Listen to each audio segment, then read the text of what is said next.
140 दिन बाद आज से अनलॉक हुआ बिहार। पूरी क्षमता से खुलेंगे स्कूल, कॉलेज, दुकान और धार्मिक स्थल।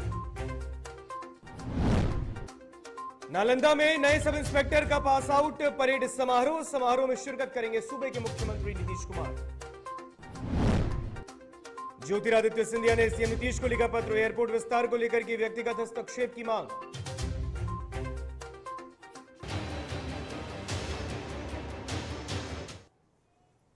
नमस्कार, आप देख रहे हैं डीटीवी भारत और मैं हूं आपके साथ ऋतिक। खबरें विस्तार से। 140 दिन के बाद आज से बिहार के तमाम धार्मिक स्थलों को खोल दिया गया है। बिहार में अब मंदिरों के अंदर भक्त भगवान के दर्शन कर पाएंगे। 140 दिन बाद बिहार पूरी तरह से अनलॉक हो चुका है। कोरोना की दूसरी लहर आने के बाद 9 अप्रैल से बिहार में सभी धार्मिक स्थलों को बंद कर दिया गया था। सरकार ने बुधवार को बड़ा फैसला करते हुए सभी धार्मिक स्थलों को खोलने का फैसला किया है। साथ ही साथ सभी दुकानें, mall, school, college, coaching, park और कार्यालय पूरी क्षमता के साथ आज से खुलेंगे। तो आपको बता दें कि इसके साथ ही जिला प्रशासन की अनुमति से सभी प्रकार के आयोजन अपेक्षित सावधानियों के साथ आयोजित किए जा सकेंगे।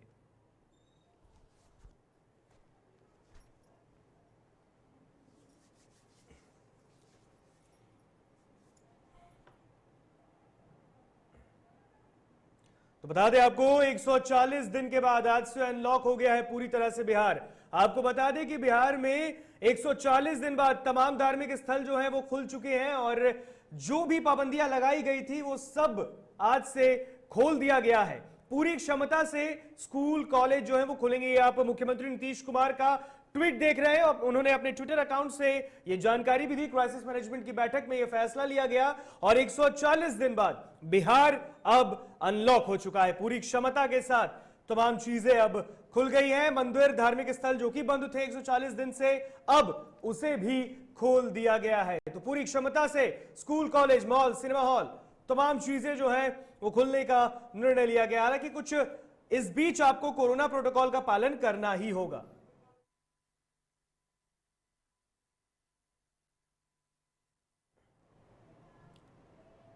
बिहार को 615 नई महिला सब इंस्पेक्टर समेत कुल 1582 दरोगा मिल गए हैं। यह पहली बार हुआ कि इतनी बड़ी तादाद में एक साथ महिला दरोगा बिहार पुलिस को मिले हैं। आज इन नए सब इंस्पेक्टर का पास आउट परेड समारोह होगा जिसमें बिहार के मुख्यमंत्री नीतीश कुमार भी शिरकत करेंगे। बता दें कि आज मुख्यमंत्री नीतीश कुमार राजगीर पहुंचेंगे। इसके लिए वो पटना से रवाना भी हो चुके हैं। यहां उनके समक्ष पुलिस अवर निरीक्षक 2018 बैच का दीक्षांत परेड समारोह में वे शामिल होंगे। मुख्यमंत्री बेहतर प्रदर्शन करने वाले 3 दरोगा को पुरस्कृत भी करेंगे।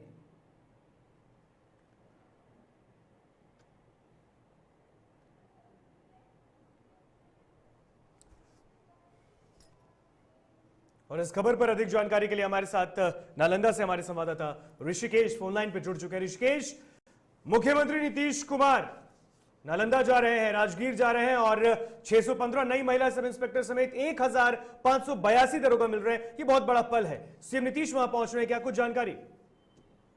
जी बिल्कुल, मैं आपको बता दूं कि ये जो कार्यक्रम है ये पूर्व से निर्धारित था। 26 अगस्त को मुख्यमंत्री इसी एकेडमी के ग्राउंड में पासिंग जो आउट परेड है उसमें हिस्सा लेंगे और इसमें जो 1600 सब इंस्पेक्टर एक साथ पासिंग आउट करने वाले हैं, जिसमें 15 महिलाएं हैं, उनको भी इस पासिंग परेड में हिस्सा लेने की बात सामने आ रही है। और इसमें मुख्य तौर पर बिहार के जो मुख्यमंत्री हैं नीतीश कुमार हिस्सा लेंगे और वहां के जो पुलिस महानिदेशक हैं वो भी इस परेड का निरीक्षण करेंगे। जी बिल्कुल। तो उसके लिए क्या कुछ तैयारियां अभी वहां पर की गई है? क्योंकि हम देख सकते हैं कि यहाँ पर मौसम भी थोड़ा खराब चल रहा है और ऐसे में नालंदा में क्या कुछ स्थिति है? देखिए, नालंदा में भी कमोबेश मौसम का दो दिनों की बात करें तो वही हाल है। और जिस वक्त ये पासिंग परेड का निरीक्षण जो पुलिस महानिदेशक हैं भृगु श्रीनिवासन, उस दिन भी रिमझिम बारिश हो रही थी, लेकिन जो पासिंग परेड में जो पास होने वाले सभी सब इंस्पेक्टर हैं उनका हौसला कम नहीं हुआ और वह रिमझिम बारिश में भी अपना पासिंग परेड का रिहर्सल करते नजर आए। अगर बात करें ऋषिकेश, तो मुख्यमंत्री नीतीश कुमार का एक अलग ही एक प्यार दिखता है नालंदा के लिए, क्योंकि एक बहुत ही ज्यादा उनका अपनापन है। नालंदा जिला से आते हैं और आज जब वो इस परेड में शामिल होने जा रहे हैं बतौर मुख्य जो बात करें तो मुख्य अतिथि के रूप में वहां पर सीएम नीतीश वहां मौजूद रहेंगे, तो अलग कोई और कार्यक्रम क्या उनका भी है इस दिन? देखिए, आपने जो कहा कि मुख्यमंत्री का वाकई नालंदा जिले से एक अपना ही लगाव है, और यही कारण है कि जिस इलाके में जो पुलिस एकेडमी है, छबीलापुर इलाका, और वहां पर मुख्यमंत्री नीतीश कुमार ने तोपों की बरसात कर दी है। आपको बता दूं कि इसी पुलिस एकेडमी के पास नालंदा यूनिवर्सिटी का भी निर्माण हो रहा है, जी हाँ। और इसी के बगल में एक स्टेडियम का भी निर्माण हो रहा है। हालांकि अभी इन सबों के निरीक्षण के बारे में कोई भी सरकारी बात सामने या सूचना नहीं है, लेकिन हो सकता है कि अगर मुख्यमंत्री की मन होता है तो वो जो निरीक्षण जो करते रहते हैं, तो हो सकता है कि इस कार्यक्रम के बाद वहां पे अगर मौसम ठीक रहा तो जाने की भी संभावना ऐसी जताई जा रही है। बिल्कुल ऋषिकेश, तमाम जानकारी के लिए बहुत बहुत शुक्रिया आपका। तो बता दें आज सीएम के सामने पासिंग आउट परेड होगा और पहली बार एक साथ 615 महिला दरोगा मिली है। इतना बड़ा पल आज बिहार के लिए भी, और इसके लिए मुख्यमंत्री नीतीश कुमार आज नालंदा जा रहे हैं और पटना से रवाना हो चुके हैं। कुछ ही देर में वो राजगीर पहुंचेंगे और पुलिस एकेडमी में वो शामिल होंगे। पुलिस महानिदेशक भी सीएम नीतीश के साथ इसमें मौजूद रहेंगे। और केंद्र सरकार के नागरिक उड्डयन मंत्री ज्योतिरादित्य सिंधिया ने बिहार, असम, अरुणाचल, आंध्र और छत्तीसगढ़ के मुख्यमंत्रियों से पुराने हवाई अड्डों के विस्तारीकरण और नए हवाई अड्डों के लिए जमीन उपलब्ध कराने के मामले में व्यक्ति हस्तक्षेप का अनुरोध किया है।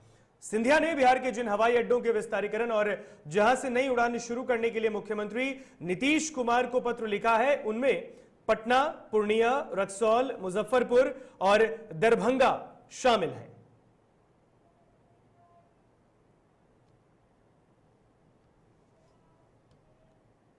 इधर वैशाली के राघोपुर दियारा इलाके में जहरीली शराब पीने से 2 युवक की मौत हो गई, और जबकि कई अन्य लोगों की बीमार होने की बात भी सामने आ रही है, जिसके बाद प्रशासनिक महकमे में हड़कंप मच गया है। घटना जुड़ावनपुर थाना के चक सिंगार की है, जहां जहरीली शराब पीने के मामले में 2 लोगों को राघोपुर पीएचसी में इलाज कराने के लिए लाया गया, जिसके बाद दोनों को गंभीर अवस्था में पीएमसीएच भेजा गया है। तो वहीं अन्य 3 लोगों का इलाज पटना में निजी नर्सिंग होम में चल रहा है। ग्रामीणों के मुताबिक बीते शाम दलित बस्ती स्थित नव सृजित प्राथमिक विद्यालय परिसर में शराब पार्टी हुई। इसमें 10 लोग शामिल हैं और घटना को लेकर ग्रामीणों ने भारी आक्रोश व्यक्त किया है। प्रशासन के खिलाफ भी नारेबाजी की है। तो ग्रामीणों का यहां तक कहना है कि पुलिस के संरक्षण में इस इलाके में शराब का धंधा चल रहा है और शिकायत करने पर धमकियां दी जाती है। घटना की जानकारी मिलते ही पुलिस मौके पर पहुंची और मामले की छानबीन कर रही है।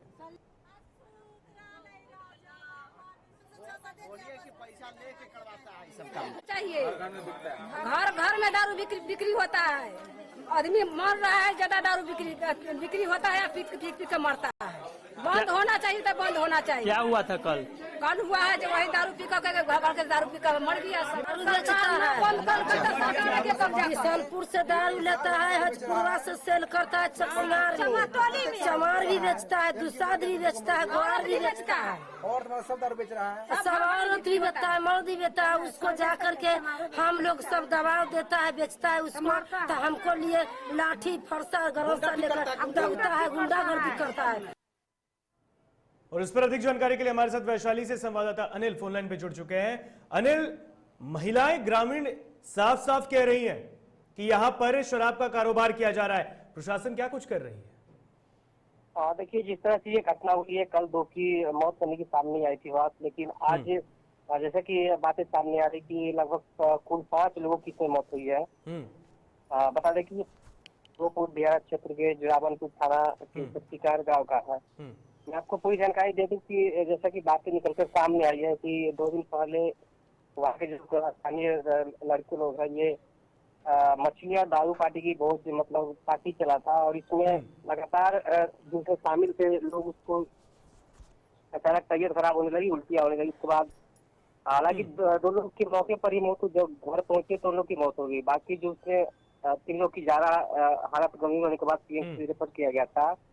लेकिन आज भी जैसे कि बातें सामने आ रही कि 3 लोग की और मौत हो गई है और 2 अन्य लोगों की इलाज जारी है। तो जाहिर सी बात है कि शराब के लगातार अनिल, अगर देखा जाए तो ये राघोपुर है, राघोपुर जो कि नेता प्रतिपक्ष का विधानसभा क्षेत्र है, इसके अंदर में शराब इस तरीके से अवैध धंधा चल रहा है। क्या कोई प्रशासनिक महकमा कुछ कहने को तैयार है या फिर कोई राजनीतिक दल की तरफ से कोई बयान, खास करके आरजेडी? प्रशासन कुछ भी बोलने से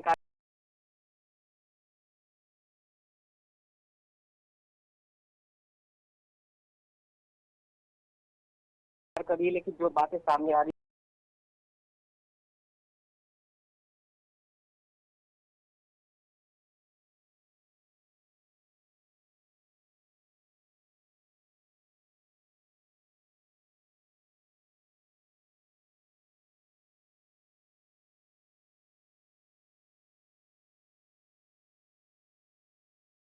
के सेवन से, और ये कोई पहला मामला नहीं है। बिहार में जहरीली शराब से कई मौतें हो चुकी हैं, लेकिन ये वैशाली जो कि राघोपुर है, राघोपुर नेता प्रतिपक्ष का विधानसभा क्षेत्र, जहां पे ग्रामीण कह रहे हैं कि यहां पर शराब का अवैध धंधा चल रहा है। तो चलिए बढ़ते अब खबरों में आगे। पंचायत चुनाव को लेकर डीएम महेंद्र कुमार ने समाहरणालय स्थित टीसीपी भवन में आयोजित प्रेस वार्ता में कहा कि पंचायत चुनाव को लेकर राज्य निर्वाचन आयोग द्वारा अधिसूचना जारी होते ही जिले में आदर्श आचार संहिता लागू हो गई है। जिले में 174 पंचायतों में चुनाव प्रस्तावित है। इसमें ग्राम पंचायत के मुखिया के 174, पंचायत समिति सदस्य के 244, जिला परिषद के 25, ग्राम पंचायत के सदस्यों के 2427, ग्राम कचहरी सरपंच के 174 और पंच के 2427 पद शामिल। और इन सभी पदों के लिए जिले में 10 चरणों में मतदान कराए जाएंगे।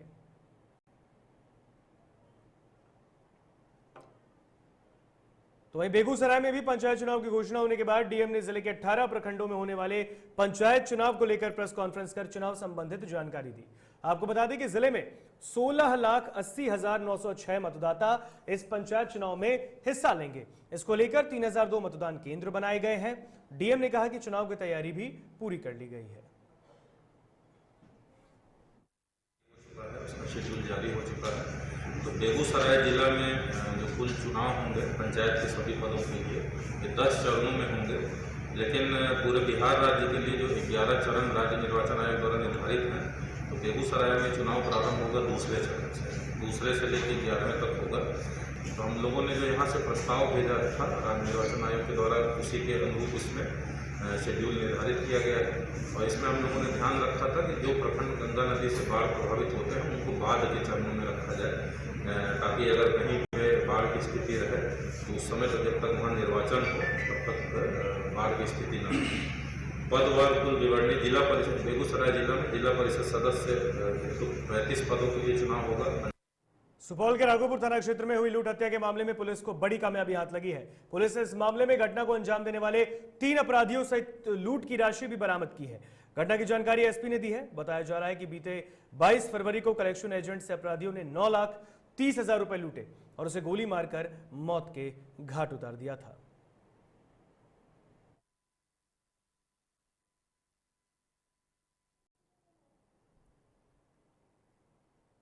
फरवरी को राघोपुर में गद्दी चौक के पास एक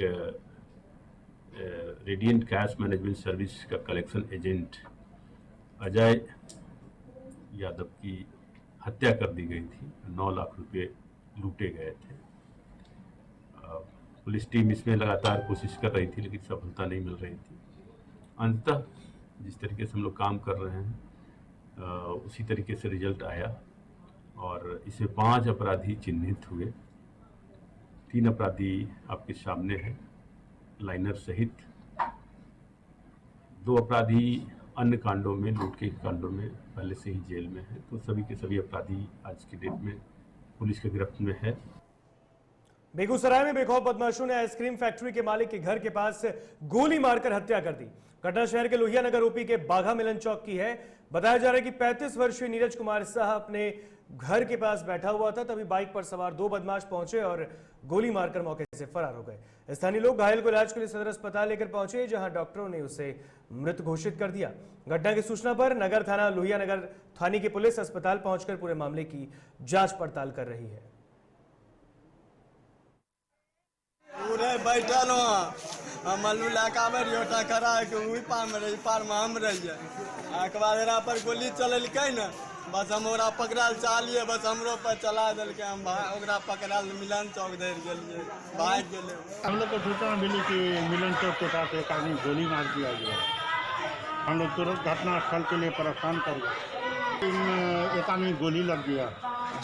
वहाँ देखे कि खून पड़ा हुआ है, इसको उठवा हॉस्पिटल। कटिहार के बाढ़ग्रस्त इलाकों की स्थिति बेहद दयनीय है। यहाँ किसी के बीमार पड़ने या मौत होने पर खटिया पर लेकर जाना पड़ता है। और ये तस्वीर जिले के प्राणपुर प्रखंड की है। केशवपुर गांव, जहां 65 साल की महिला की मौत बाढ़ के पानी में डूबकर हो गई। जल जमाव के कारण मृतका के शव को मुख्य सड़क तक लाने के लिए कोई सरकारी सुविधा भी नहीं दी गई, तो थक हारकर शव को खाट पर लाद कर मुख्य सड़क तक लाना पड़ा। उसके बाद ही पोस्टमार्टम के लिए सदर अस्पताल लाया गया। परिजनों का यह भी आरोप है कि उन्हें कोई स्वास्थ्य विभाग द्वारा सुविधा भी नहीं मिली। क्लिनिक से आ रहे थे, बच्चा रात से सीरियस था, उसको लेके गए थे और उसी क्लिनिक से आ रहे थे। नाव देखिए ना, आप लोग तो सही पहुंच गए सही टाइम में। नाव नहीं रहने के कारण आज इतना परेशानी होना पड़ा। अरे नाव अगर दे देता सीओ प्राणपुर तो हम लोग को दिक्कत नहीं होता। अगर कल हो के कुछ होगा ना बच्चा को तो प्रशासन दोषी होगा। सीओ प्रशासन, फुल प्रशासन। नाव के लिए कितना बार बोले, सीओ सबका मोबाइल में देखे जो कितना बार फोन किया है रफीक ने। दानापुर के सगुना मोड़ के पास सड़कों पर भीषण जल जमाव से लोग बेहद परेशान हैं। कॉलोनी में रहने वाले लोग सबसे ज्यादा परेशान हैं। बरसात के दिनों में सड़कों पर घुटने पर पानी जम जाता है। नगर परिषद द्वारा इन रास्तों में ईंट भरे गए हैं, मगर अब यही ईंट लोगों के लिए परेशानियों का सबब बन गया है। स्थानीय लोगों ने नेता से लेकर अधिकारी पदाधिकारियों तक अपनी समस्या को बताया, मगर कोई सुनने वाला नहीं।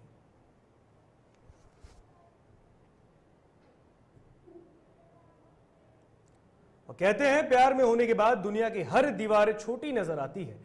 ऐसा ही एक मामला बेगूसराय से सामने आया है, जहां मेले में मुलाकात के बाद एक हिंदू युवक को एक मुस्लिम युवती से प्यार का परवान इस कदर चढ़ा कि मजहब की दीवार भी छोटी हो गई और दोनों ने साथ जीने मरने की कस्में खाई। लेकिन लड़की के परिवार वालों को यह रिश्ता कबूल न था और उन्होंने एक दिन प्रेमी को पकड़कर जमकर पीटा। आलम यह रहा कि प्रेमी की पिटाई से आहत प्रेमिका ने भी जहर खाकर अपनी जान देने की कोशिश की।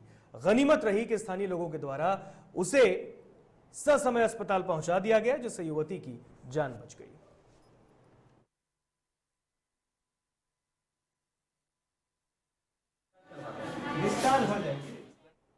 कोलकाता के बाबूघाट से बिहार के गया जा रही महारानी एक्सप्रेस बस से आर्मी इंटेलिजेंस ने भारी मात्रा में बरामद किया है। दरअसल आर्मी इंटेलिजेंस टीम को बस में रखे काले रंग के बैग में बम होने की जानकारी मिली, जिसके बाद टीम ने बस का पीछा कर कुल्टी थाना की मदद से झारखंड सीमा पर डीबूडीह के पास बस को रोककर तलाशी ली और जांच के दौरान बस में रखे बम को बरामद किया। इस दौरान बैग से एक पर्चा भी बरामद किया गया है, जिसमें बम किसके पास भेजा जा रहा था उसका नाम लिखा हुआ है। साथ ही और कई जानकारियां भी है, जिसके आधार पर पुलिस ने 3 लोगों को गिरफ्तार किया है और उनसे पूछताछ कर रही है।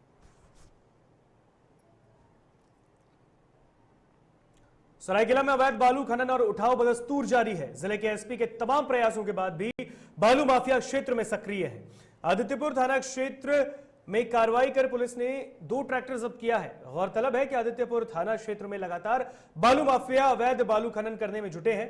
पिछले दिनों खरकाई नदी के टीओपी घाट से भी अवैध बालू लदे ट्रैक्टर जब्त किए गए। इससे साफ पता चलता है कि बालू माफिया और स्थानीय थाना की मिलीभगत से अवैध रूप से बालू का खनन जारी है।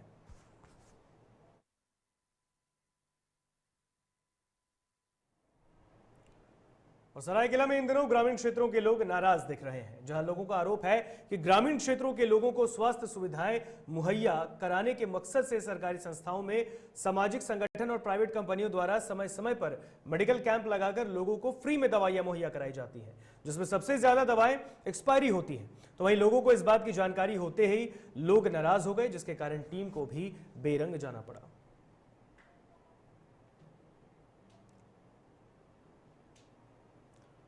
चतरा जिले में एसबीआई ग्राहक सेवा केंद्र में दिन दहाड़े 3 हथियारबंद अपराधियों ने 1,37,000 रुपए की लूट की। इस दौरान आक्रोशित ग्रामीणों ने एक लुटेरे को धर दबोचा और उसकी जमकर पिटाई की और मयूरहंट पुलिस के हवाले कर दिया। वहीं पुलिस ने छापेमारी अभियान चलाकर 2 अन्य फरार लुटेरों को भी गिरफ्तार किया है। गिरफ्तार अपराधियों के पास से 2 पिस्टल बरामद किए गए हैं। सुबह जानकारी प्राप्त हुई थी कि मयूरहंट थाना क्षेत्र में एक सीएसपी को लूटने का प्रयास किया गया था 3 अपराधियों के द्वारा, और अभी वर्तमान में हम लोगों ने जो तीनों को गिरफ्तार कर लिया है। ये तीनों अपराधी हजारीबाग के रहने वाले हैं और इस घटना में प्रयुक्त 2 पिस्टल को भी पुलिस ने बरामद कर लिया है। हमारी पुलिस टीम इस बारे में और जो पहलू है अनुसंधान के उस पर लगातार। और फिलहाल खबरों में बस इतना ही। यहाँ मुझे दीजिए इजाजत। देखते रहिए DTV भारत। नमस्कार।